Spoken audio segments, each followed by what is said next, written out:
Good morning, MacLaren. Today is Monday, March 23rd, 2020. Weather today sunny, partly cloudy, high of 54 degrees. Looks like it'll be that way for the rest of the week, mostly sunny and cool, lovely Colorado weather. Heads up to say that on Friday we may get some rain and snow mixed in the morning and probably a rainy afternoon on Friday. The sun rose today at 6:57 a.m. and will set at 7:14 p.m. Today is, of course, the first official day of spring break, but of course, everything feels very different right now. I want to tell you about some things that are not different. Your school is still your school. Your teachers miss you so much. We can't wait to all be together again.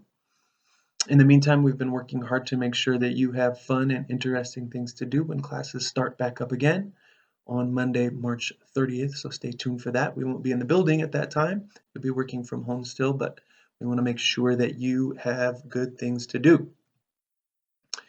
In the meantime, I want to give you a reminder of why we are all doing this. As we said before the break, we're doing it because we all have grandfathers and aunties and neighbors who are older, and so they are just more susceptible to getting sick.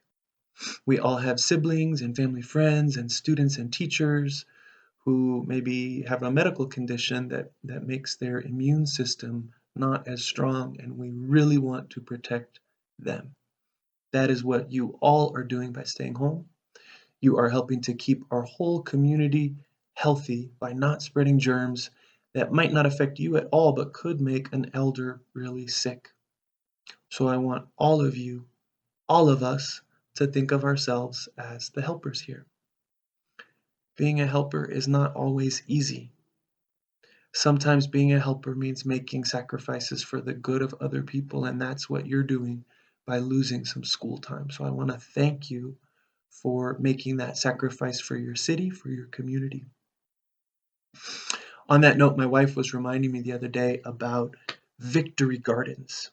Victory gardens were a phenomenon during World War II when there were so many people at home in the United States who were wondering how they could help with the war effort against Nazi Germany so far away across the Atlantic Ocean in Europe. What could kids do? Older people, people who weren't in the armed forces, they couldn't fight. Maybe they couldn't even help to make airplanes or sew parachutes. But one thing that they could do was to plant a garden of food.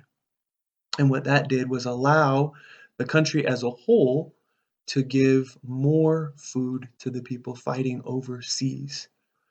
So many people all over the country planted these new gardens of lettuce and carrots and beans and tomatoes and onions, and they produced a big, bountiful crop for their family. They weren't directly feeding the Allied soldiers who were fighting in, say, occupied France, but they were helping the war effort. By staying home from school right now, you are helping doctors and nurses and first responders and letter carriers and grocery store workers and pharmacists and researchers and all the people who are contributing to the fight against this new kind of coronavirus. This is your victory yard. So I want to encourage you to tend it well. Keep a pleasant schedule, keep a routine, get fresh air and exercise, be helpful to your family, don't squabble with your siblings. We are putting the finishing touches on our plans for when lessons resume on March 30th. We are so excited to keep working with you and watching you learn and grow this spring. We love you guys. We cannot wait to get back into the building and give you some pretty serious hugs when this is all over. If it is your birthday today, March 23rd, 2020, happy birthday. And if you had a birthday over that whole first week of the closure, if your birthday is March 14th, 15th, 16th, 17th, 18th, 19th, 20th, 21st, or 22nd, happy birthday. I hope you all have a day of kindness, friendliness, and peace. We are all in this together. We'll see you next time.